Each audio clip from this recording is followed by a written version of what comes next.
Good morning, students. In the last lecture, we have already studied about the rate constant और उसकी unit, that is specific rate constant और उसकी unit, और orders के बारे में हम पढ़ चुके हैं. Zero order, first standard and second order. हम तीनों ऑर्डर्स कंप्लीट कर चुके हैं अपने लास्ट लेक्चर में. Now we are starting about the doing third order and fractional order reaction. आप इस पर थोड़ा सा फोकस करेंगे बेटा. सबसे पहले मैं स्टार्ट कर रही हूँ third order reaction. Third order reaction के लिए एग्जाम्पल देखते हैं.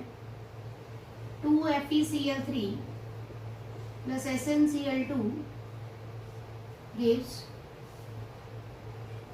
FeCl2 plus SnCl4. तो यहां पर आप rate is equal to K into FeCl3 की 2 और SnCl2 की 1. So order is equal to क्या बन जाएगा बेटा? 2 plus 1 is equal to 3. This is about your third order reaction. तो जब आपके रिएक्टेंट्स की कंसंट्रेशन की पावर कितनी हो बेटा? टोटल पावर क्या हो? 3 हो. ठीक है. तो it can be of several types. जैसे मैंने लिखा बेटा 3A gives B. ऐसे टाइप हो सकती है. तो rate is equal to K into A की 3 होगी सीधी सीधी. 2A प्लस B हो सकता है बेटा, गिव्स प्रोडक्ट. तो यहां पर रेट इज इक्वल टू क्या होगा? B की 1.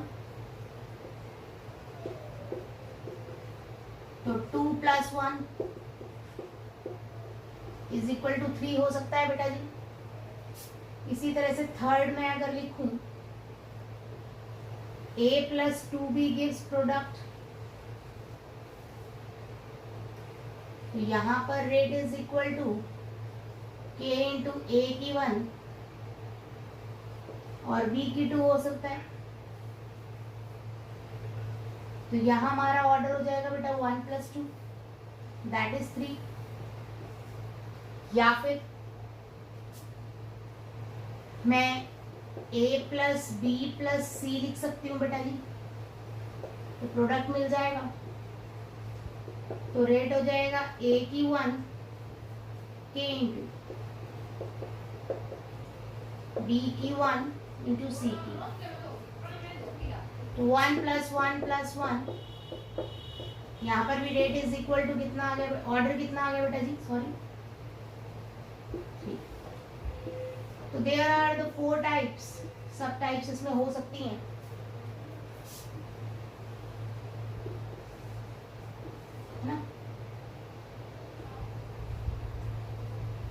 यहाँ पर डायरेक्ट लिख दीजिए order is equal to 3. This is all about your third order reaction. अब बात करते हैं बेटा यूनिट ऑफ के फॉर थर्ड ऑर्डर रिएक्शन. तो एग्जाम्पल अगर मैं ले रही हूँ 3A गिव्स प्रोडक्ट, कोई भी ले सकते हैं आप, कोई फर्क नहीं पड़ता है, सेम आएगा. तो रेट इज इक्वल टू आपको पता है K इंटू A की पावर 3 बेटा जी. A क्या है राजी? कंसेंट्रेशन. रेट भी होती है concentration by time is equal to K into concentration की प्राइस. इधर ले आओ बेटा जी. K is equal to concentration by time into 1 by concentration. यहाँ ये कटा 2 बचा, ये कैंसिल हो गया. तो डायरेक्ट भी लिख सकते हैं बस.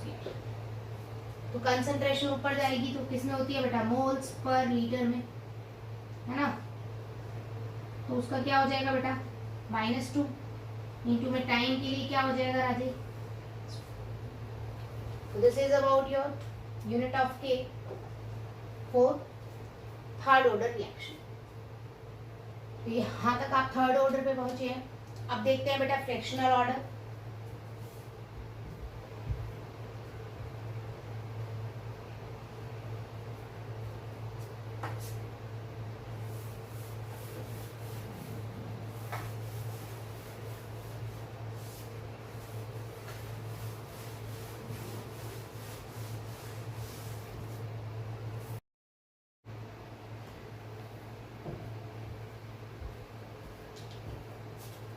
नेक्स्ट देखते हैं बेटा फ्रैक्शनल ऑर्डर रिएक्शन। सिंपल सी बात है बेटा, नाम से ही क्लियर है कि ऐसे ऑर्डर्स जो फ्रैक्शन में आएंगे, मतलब ऐसे रिएक्शंस जिनका एक्सपेरिमेंटल रेट कहीं ना कहीं फ्रैक्शनल में आ रहा है नंबर में, तो उनका ऑर्डर्स क्या रहेगा, फ्रैक्शनल ऑर्डर रिएक्शन। एग्जाम्पल देखते हैं बेटा, H2 plus Br2 gives 2HBr। तो इसका expected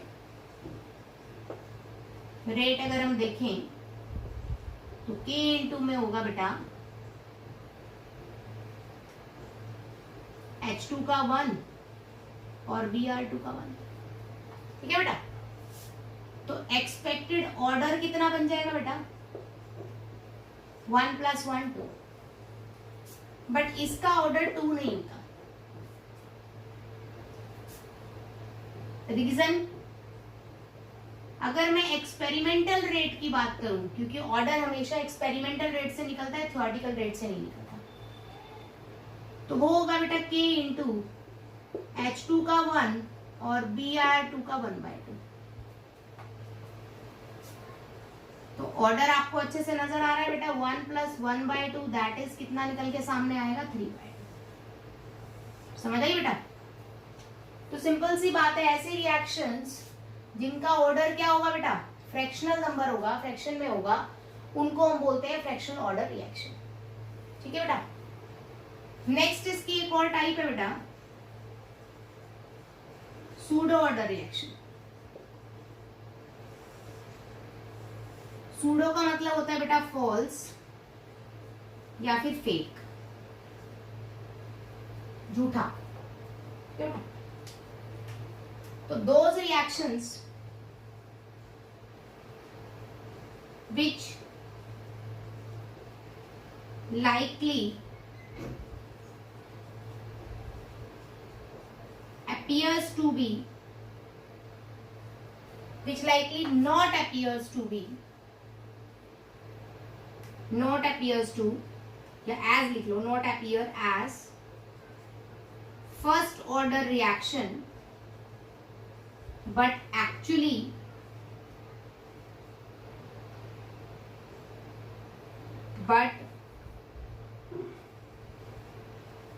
they perform as first order reaction. थोड़ी कंफ्यूजिंग सी डेफिनेशन है बेटा, लेकिन बहुत इंपॉर्टेंट है, बोर्ड एग्जाम में आती है बेटा। सिंपल सी बात है बेटा, ऐसी रिएक्शंस जो फर्स्ट ऑर्डर रिएक्शन लगती हैं देखने में, ऐसी रिएक्शंस जो फर्स्ट ऑर्डर रिएक्शन होंगी लेकिन देखने में आपको क्या लगेंगी कि सेकंड हो सकता है, थर्ड हो सकती है, फ्रैक्शन हो सकता है, कुछ भी हो सकता है ना। ऐसी रिएक्शंस को हम क्या बोलते हैं बेटा, pseudo order reaction. For example,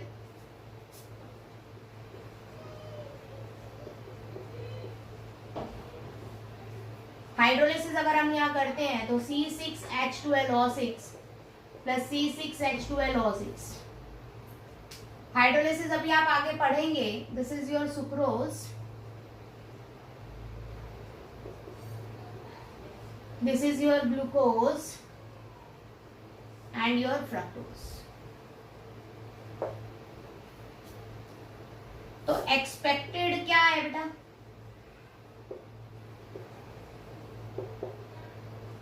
C12H22O11 की 1 और H2O का भी 1। तो एक्सपेक्टेड ऑर्डर क्या है बेटा, 1 + 1 दैट इज 2।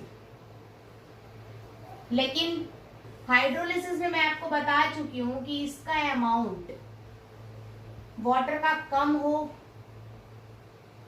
या अमाउंट ज्यादा हो, उससे कोई फर्क नहीं पड़ता।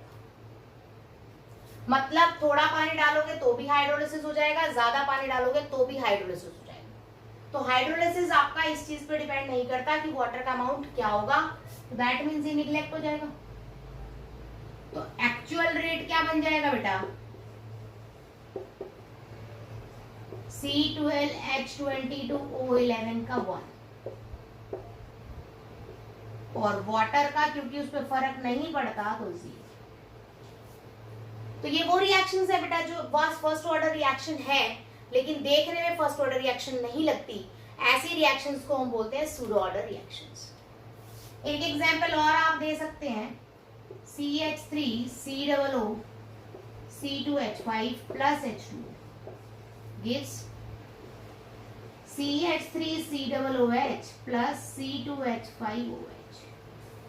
तो इसमें भी इसमें वाटर पे डिपेंड नहीं करता बेटा, तो देखने में लगेगा दो कंपोनेंट्स है लेकिन एक ही कंपोनेंट पे डिपेंड करता है, दैट इज आपका CH3COO C2H5। ठीक है, तो such type of reactions are known as pseudo order reactions. तो फ्रैक्शनल ऑर्डर की यूनिट के बारे में थोड़ा सा और देख लेते हैं, आपकी टाइप्स फिनिश हो चुकी हैं।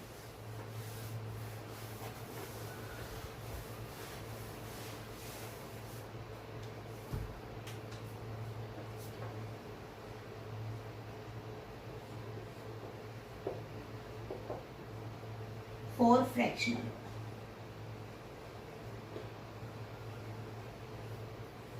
ध्यान से देखेंगे बेटा, rate is equal to K into A की पावर m/n, कुछ भी हो सकता है बेटा, फ्रैक्शन में आएगा आपका answer.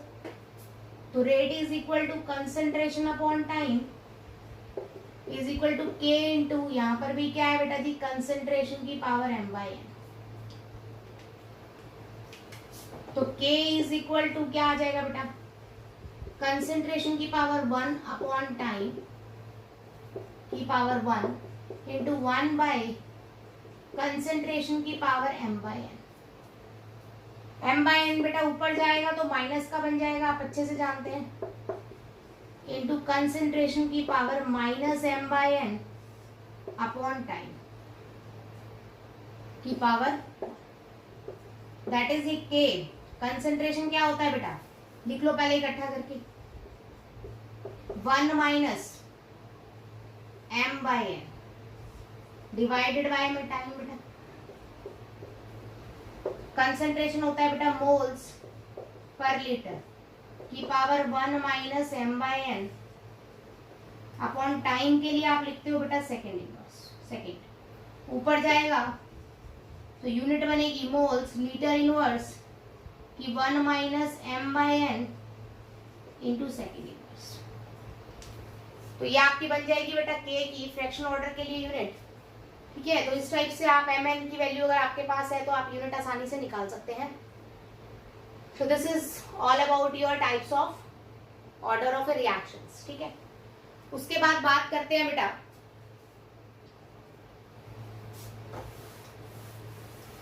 Mechanism of A reaction का।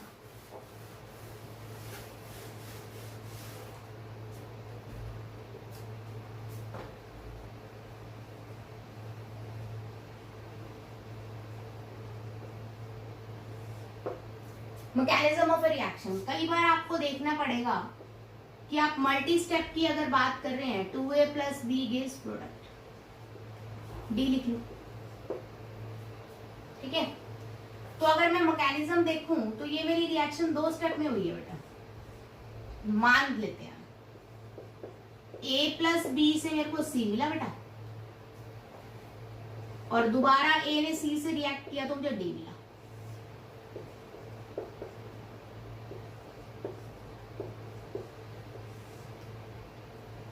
तो बेटा इसको बोलेंगे ओवरऑल रिएक्शन, C को बोलेंगे बेटा जी intermediate,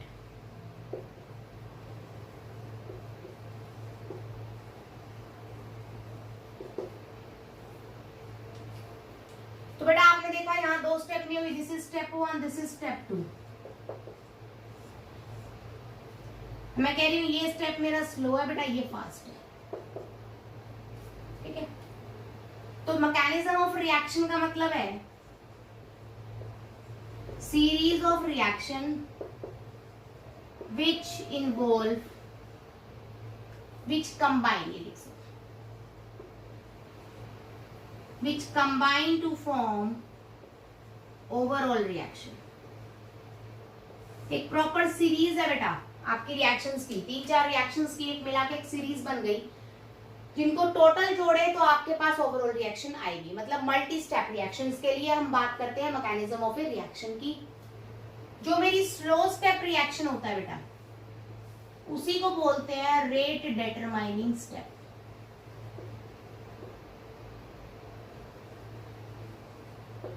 this is my rate determining step. आपको मैंने बताया ऑर्डर के अंदर हम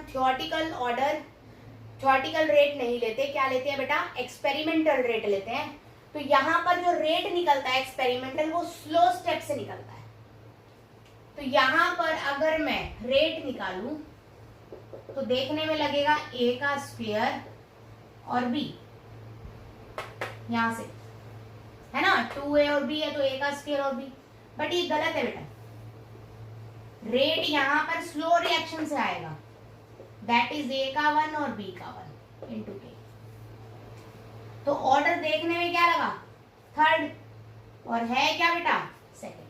तो ये गलती जनरली आप करोगे अपने बोर्ड एग्जाम में। एक क्वेश्चन आएगा 100% ऑर्डर ऑफ ए रिएक्शन निकालने में, और वो मल्टी स्टेप रिएक्शन ही होगी। तो आपको सिर्फ ये देखना है कि which one is the slowest. जो रिएक्शन सबसे ज्यादा स्लो होगी, जो स्टेप स्लो होगा, वहां से रेट निकालना, तो आपका क्वेश्चन गलत नहीं होगा। ठीक है बेटा। इसके अलावा दो टर्म्स है बेटा, एलिमेंट्री रिएक्शंस।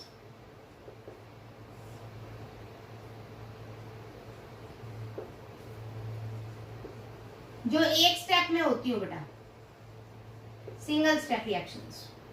जो एक स्टेप में होंगी सिंगल स्टेप रिएक्शंस, उनको हम बोलेंगे एलिमेंट्री रिएक्शंस।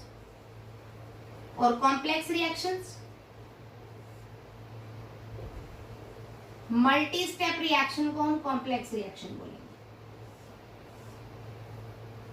ठीक है बेटा। जैसे दिस इज कॉम्प्लेक्स रिएक्शन, कोई रिएक्शन अगर वन स्टेप में हो रही है तो उसको ये बोलेंगे एलिमेंट्री रिएक्शन या rate reaction, single step reaction.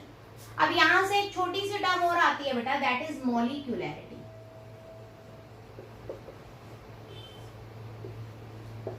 Number of total atoms, ions and molecules takes part in any chemical reaction.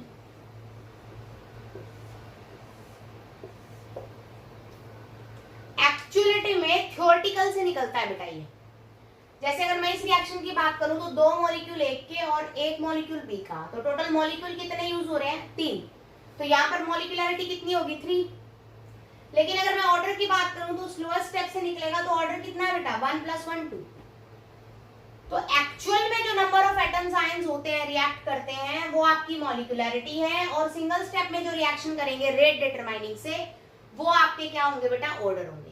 तो ऑर्डर ऑफ रिएक्शन जो होगा वो आपको क्या देगा, सॉरी, ऑर्डर ऑफ रिएक्शन आपको कहां से मिलेगा, एक्सपेरिमेंटल रेट से, जबकि मॉलिक्यूलैरिटी आपको कहां से मिल जाएगी, थ्योरेटिकल रेट से। तो this is theoretical and this is experimental. तो एक्सपेरिमेंटल रेट से आपको हमेशा ऑर्डर मिलेगा, जबकि थ्योरेटिकल रेट से बेटा आपको क्या मिल जाएगी, मॉलिक्यूलैरिटी मिल जाएगी। तो दिस इज इंपॉर्टेंट कि ये आपका थ्योरेटिकली कैलकुलेट होता है, ये आपका एक्सपेरिमेंटल कैलकुलेट होता है। अगर मैं एक रिएक्शन की बात करूं, देखो बेटा, H2 + Cl2 gives HCl। आपको शुरू में बताया यहाँ पर लाइट देनी पड़ेगी बेटा, it is a 0 order reaction. तो यहाँ पर ऑर्डर कितना आया रिएक्शन का, 0। लेकिन मॉलिक्यूलैरिटी यहाँ बेटा, एक क्लोरीन यूज हुआ है और एक क्या हुआ है, हाइड्रोजन। तो मॉलिक्यूलैरिटी यहाँ क्या है बेटा, 2 है। तो unimolar 1 molecule, bimolar 2 molecule, trimolar 3 molecules and so on. ठीक है बेटा। तो this is all about your order and molecularity. इसके ऊपर आप कुछ न्यूमेरिकल्स हैं वो आप करेंगे अपना, ट्राई कीजिएगा, कोई डाउट हो तो मुझसे ले लीजिएगा। इसके बाद हम नेक्स्ट आपका कल से स्टार्ट करेंगे।